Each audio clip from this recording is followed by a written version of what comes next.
Hello दर्शकों कैसे हो। हेलो दर्शकों कैसे हो।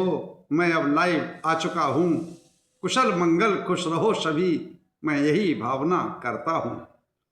फॉलो सब्सक्राइब करो न करो ये तो आपकी मर्जी है, पर चित्त लगाकर, ध्यान लगाकर, मन लगाकर, माइंड लगाकर, दिमाग लगाकर सुनते रहो, बस यही हमारी अर्जी है।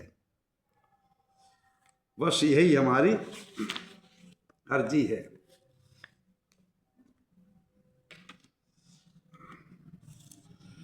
धम्पद की 103 और 104 गाथा। धम्पद की 103 104 गाथा सुनो सभी दे ध्यान। और जो सहस बग की तीसरी चौथी है, देती हमको क्या ज्ञान। धम्पद की हजारों गाथाएं सुनी, धम्पद की हजारों गाथाएं सुनी और मन में मिली न शांति। एक ही गाथा को समझ लिया तो मन हो गया शांत। चाहे देश हजारों को जीते, चाहे देश हजारों को जीते, वो सब बेकार। जिसने मन को जीत लिया उसका हो गया बेड़ा पार, वो हो गया भव से पार। तो दर्शकों आइए चलते हैं धम्पद की 103 104 गाथा और जो शशवज्ञ की तीसरी और चौथी है। सहस्र का मतलब ही होता है कि संस्कृत में सहस्त्र और पाली में सहस्र। सहस्र का मतलब हजार या हजारों, है ना। तो ये घटना किस समय की है, कब, कहाँ, कैसे, किस उद्देश्य पर तथागत सम्यक संबुद्ध ने इन गाथाओं को कहा है, तो आइए समझते हैं, चलते हैं दंपति की तरफ। एवं मे श्रुतं एकं समयं भगवा सावथियं विहरति जेत बने अनाथ पिंड कश्य आराम। ऐसा मैंने सुना, एक समय तथागत सम्यक संबुद्ध अनाथ पिंड के द्वारा बनाए हुए जैतवनाराम में श्रावस्ती में विहर रहे थे। उस समय की घटना है, उस समय की गाथाओं को कहा है। तो किस उद्देश्य पर करा है। जो विहार में पड़ता है राजगृह, आज उसका राजगिरी नाम है, उस राजगिरी के राज्य के अंदर, क्षेत्र के अंदर, नगर के अंदर, महानगर के अंदर एक महाश्रेष्ठी था जो राजकोष में भी उसका योगदान रहता था और राजा उनकी बात को मानते थे। अगर कभी कोई घटना घट जाए, को आसंदिक आफत व्यापाद आ जाए, है ना, महामारी फैल जाए, धनकोष की कमी हो जाए, तो ऐसे समय पर वो श्रेष्ठी राजा बिंबिसार की मदद करता था। उस समय की अगर उस श्रेष्ठी की एक पुत्री थी, धिया थी, लड़की थी, डॉटर थी, तो बड़ा सुंदर थी, बड़ा मनुख थी, देखने वाला दूर से उस पर मोहित हो जाए, ऐसी थी। तो उसने क्या काम किया, जब उस सयानी हो गई, योग्य हो गई, जमाना हो गई, शादी योग्य हो गई, ब्याह की योग्य हो गई, तो उस श्रेष्ठी ने उस अपनी पत्री को अपने चौथी मंजिल पर उसको आवास दे दिया। वहां वो रहती थी, सारी सुविधा, हर व्यवस्था उसके वहीं मिलती थी, कहीं जाने की जरूरत नहीं। एक दिन क्या हुआ कि वो झरों के ऊपर, अपने ऊपर खड़ी थी छज्जे पर और नहा करके बालों को सुखा रही थी। इतने में क्या देखती है कि राजा बिंबिसार के जो नौकर होते हैं, जो चांडाल होते हैं, जिसको चांडाल क्या कहते हैं, जो सजा देने वाले होते है ना, तो वो उन एक चोर को पकड़ लेके जा रहे थे, उसका नाम था सुभद्र। उसको पकड़ ले जा रहे थे क्योंकि उसने, वो चोर था, चोरी उसका पेशा था, तो चोरी करता था, चोरी करने जा रहा, चोरी की थी, उसने पकड़ा गया तो उसको सजाए मृत्युदंड मिला था। और उस समय क्या होता था, या तो फांसी लगती थी या ऊंचे पहाड़ से धक्का देके गिरा दिया जाता था, जिससे जो सजा याफ्ता होता उसकी मृत्यु हो जाती थी। तो वो जो है उसको चोर को बंदी बना करके बंदी गृह ले जा रहे थे, उसको पहाड़ी तरफ सजाए मिली थी उसको मौत की। और जब वो गली से निकलता है, उसी रास्ते निकलता तो उसकी, किसकी, भद्रा की नजर पड़ती है उस चोर के ऊपर, और उसको जब अनुहार देखती, बड़ा ही सुंदर है, हष्ट पुष्ट है, निखार खिला हुआ है। उसको देख करके वो उस पर आसक्त हो जाती है, मोहित हो जाती है। क्या कहती है अपने पिता से जाकर के कि पिताजी, अगर मैं शादी करूं इसके साथ करूं, नहीं तो आत्महत्या कर लूंगी। पिता और उसके हितु रिश्तेदार सभी, पड़ोसी मेहमान सब समझाते हैं, परिवार वाले समझाते, लेकिन उसके समझ कुछ नहीं आता, वो नहीं मानती। तो उन जो बंदी गृह उसको ले जा रहे थे, उनसे वो समझौता कर लेता है। हर समय चलता रहा, आज भी चल रहा है। कैसे कि किसी का केस उसको बरी कर दिया और किसी के ऊपर ला दिया, उसको फांसी दे दी, है ना। तो ऐसे ही उसने उसको तो छुड़वा लिया और दूसरे बेचारे दे दिए, लालच दे करके, रिश्वत दे करके, है ना। दूसरा मारा गया।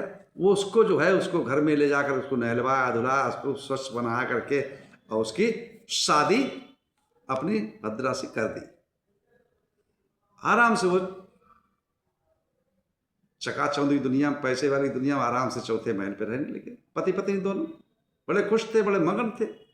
लेकिन चोर तो ठहरा चोर, उसके मन में जब देखता है उसकी पत्नी के, भद्रा के, अरे भाई लाखों के करोड़ों के जेवरात पहने, तो उसके प्रति उसका लालच मन में जागृत हो जाता है। और जिस समय जागृत होता है तो वो विचार लगता है, मंत्रणा करता है, क्या करें, कैसे मिलें ये हमें, ऐसा करें इसकी ही मार दें तो हमें सारा मिल जाएगा। षड्यंत्र बनाता है और षड्यंत्र बना करके अपनी पत्नी भद्रा से कहता है कि ऐसा करो, हमें जो सजा मिली थी मृत्यु के दंड की और पहाड़ से गिराने की, तो उस पहाड़ की हमने मन्नत मांगी थी कि अगर मुझे ये सजा माफ हो गई, ये मैं बच गया, तो मैं तुम्हारी पूजा करूंगा करके। ये उसको लालच दे करके कहता ठीक है। प्यार करती थी, लव करती थी, मोहब्बत करती थी, मान गई, चलो चलेंगे पूजा करने के लिए। हंसी खुशी से तैयार हो गई, सवारे जहर पहन लिया, अच्छे से वस्त्र पहन लिए और पति पत्नी दोनों चल दिए रथ के माध्यम से। तो नौकर चाकर भी गए, दासियां भी गई। तो जहां तक पहाड़ के ऊपर तो रथ जा नहीं सकता, जहां तक रथ कर रहा तो वहां उसने रथवानों रोक दिया। जो नौकर चाकर साथ में गए तो उनको भी रोक दिया। दासियां कुछ दूर तक गई साथ में, उनको भी रोक दिया कि तुम्हारा क्या काम, वह पूजा हम हमारी पत्नी दोनों करेंगे, उनको भी रोक दिया।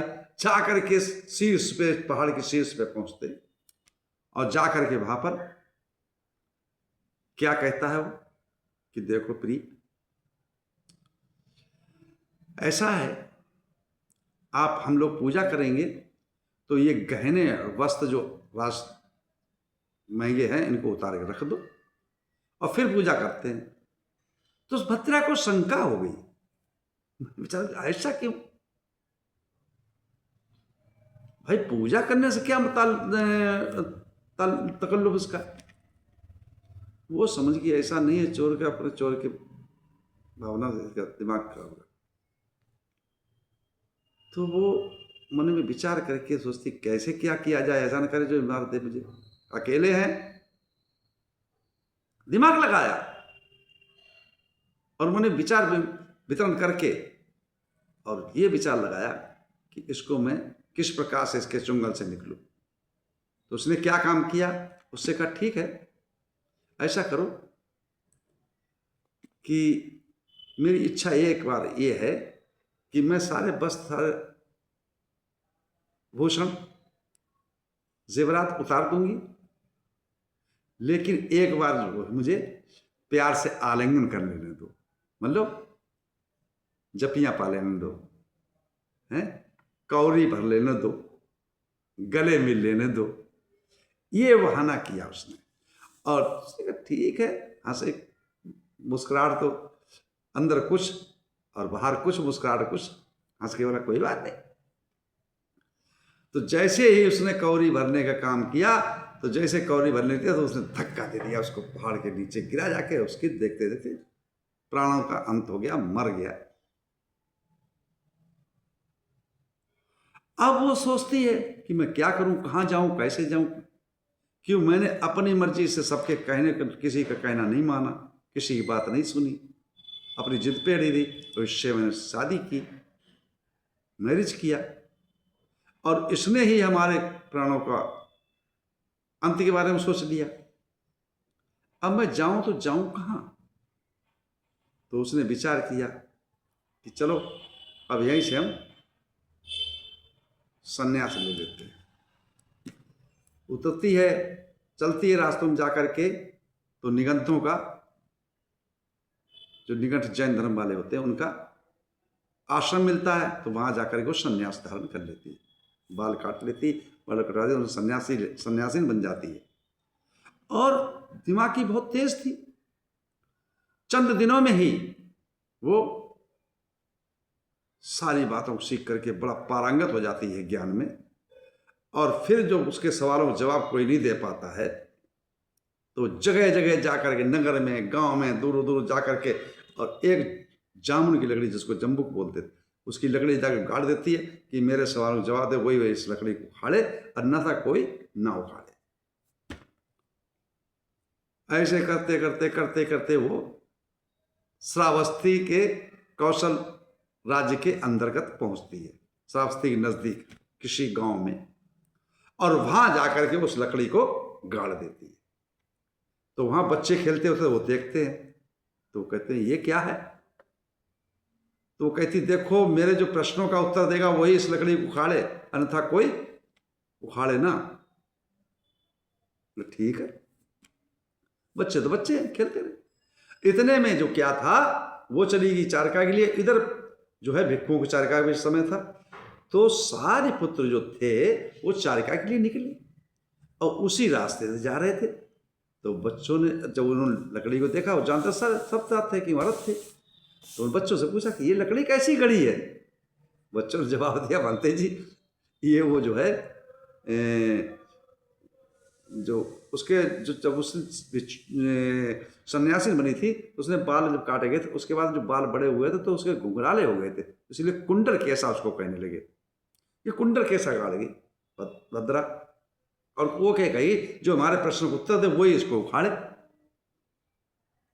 तो सारे पुत्र ने कहा अरे तो उखाड़े फेंक दो, और कह देना मंत्री जी ने बुलाया और जो हमारे पास भेज देना जेतवन में हम जवाब देंगे।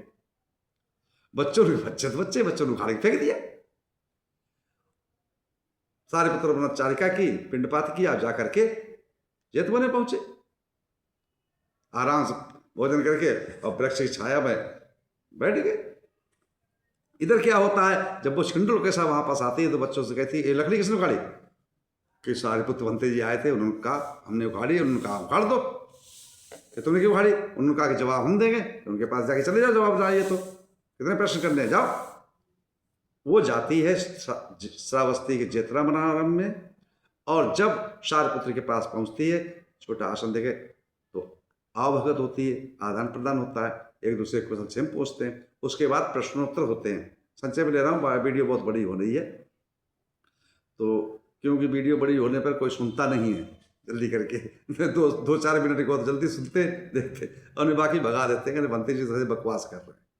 तो समझिएगा, जिस समय मैंने गाथाओं का सार तो पहले ही बता दिया दोहों के माध्यम से, वो हमने बनाता हूँ, मैं दिन में पढ़ता हूँ, फिर उनको अध्ययन करके याद करके फिर दोहे बनाता हूँ या चौपाई बनाता हूँ, तब मैं बोलता हूँ। तो आप समझिएगा, जब उस वहाँ जाकर के प्रश्नोत्तर करते तो उसने सैकड़ों प्रश्न किए, सबके सब उत्तर उसने शारपुत्र ने दे दिए। लेकिन वो जब हार मानेगी, अब मेरे पास प्रश्न तो कहा एक प्रश्न मैं करता हूँ, उसका उत्तर दे दो।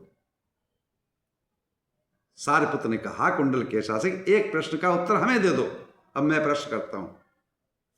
तो सारपुत्र ने कहा एक नाम किंग,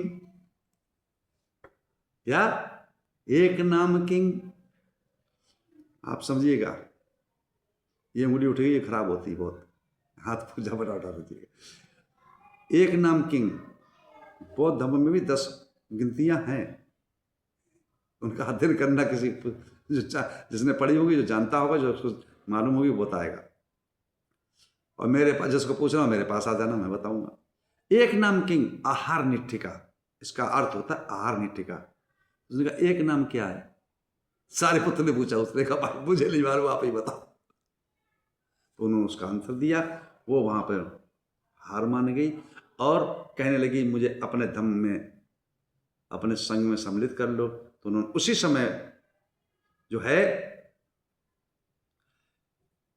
सारिपुत्र ने भिक्षु संघ में बुला करके उनको उसको प्रज्ञा दिलाई। प्रज्ञा दिलाने वो जो है प्रज्ञा देखने का, तब उसको लेकर के गए भगवान बुद्ध के पास। और भगवान बुद्ध के पास जिस समय लेकर के गए, तो भगवान बुद्ध को उसने अनित्य भावना को उसको ज्ञान दिया। और ज्ञान देने के पश्चात वो अपने ध्यान भावना उसी समय सुनते सुनते ही अरहत पद को प्राप्त हो गई। क्यों? क्या क्या ज्ञान दिया? एक ही कहता है अनिच्चावत संखारा, मतलब संसार में जितने भी संस्कार हैं वो सब अनित्य हैं। इसलिए मनुष्य को कोई भी अनुचित कार्य नहीं करना चाहिए, क्योंकि ये शरीर भी हमारा नित्य है, इसको भी नष्ट होना है। जो वस्तु बनी उसको मरना है, जो वस्तु बनी उसको बिगड़ना है, जिसने जन्म लिया उसको मरना है। तो इस बात को समझ करके और वो ध्यान, और उसी समय अरहत पद को प्राप्त हो गए। जब ये चर्चा सुनी, चली गई जंगल में, उसके बाद भिक्खु में चर्चा चली कि इतनी जल्दी वो अर्थ कैसे हो गई। उसी समय तथागत सम्यक संबुद्ध ने इन 2 गाथाओं को कहा है। मैं संचय में ले रहा हूँ, अगर डिटेल्स दूंगा तो कम से कम 1 घंटे की वीडियो हो जाएगी। तो आप समझिएगा, इन गाथाओं का मैं चश्मा उतार के पढ़ता हूँ, मुझे चश्मा भी खराब हो गया। गाथाएं सारी याद नहीं रहती, लेकिन फिर भी कोशिश करता रहता हूँ। तो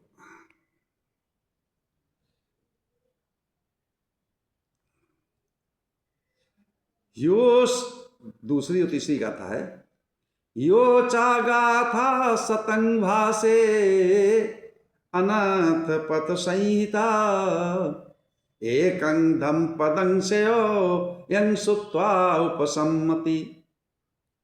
जो अनर्थ के युक्त चाहे कितने भी गाथाओं को सुन ले, चाहे कितने भी प्रश्न सुन ले, रात दिन प्रश्न सुनता रहे, रात दिन धर्म उपदेश सुनता रहे, उपदेश सुनता रहे, धर्म की बातों को सुनता रहे, लेकिन उसको शांति नहीं मिलती है। शांति कभी मिलती है? शांति कब मिलती है कि एक ही शब्द अगर कल्याणकारी सुन लिया उसने और उसको मन में समझ लिया एक ही शब्द को और उसी पे आरूढ़ हो गया, तो मन को शांति मिलती है, धम्म का मार्ग मिलता है, ज्ञान का मार्ग मिलता है, मुक्ति के रास्ते पर चल पड़ता है, सुख के रास्ते पर चल पड़ता है। तीसरी गाथा क्या है? यो सहे संग सहे सेन संगा में मानुषे जिने, एकंच जे मत्तानं शवे संगाम जुत्तमो। आप समझिएगा क्या क्या गाथा कह रही है। यो सहज संग सहज सेन, जैसे मैंने पहले दोहा में समझाया कि चाहे हजारों हजारों मनुष्यों को या देशों को जीत ले, पराजित कर दे, संगा में मनुष्य जिने, एकं चा जे मत्तानं शवे संगाम जत्तमो। चाहे हजारों मनुष्यों को हरा दे, हजारों देशों को हरा दे और जीत ले अपने कप कर ले, लेकिन उसकी जीत नहीं करती। जीत कब सिद्ध होती है? कब होती है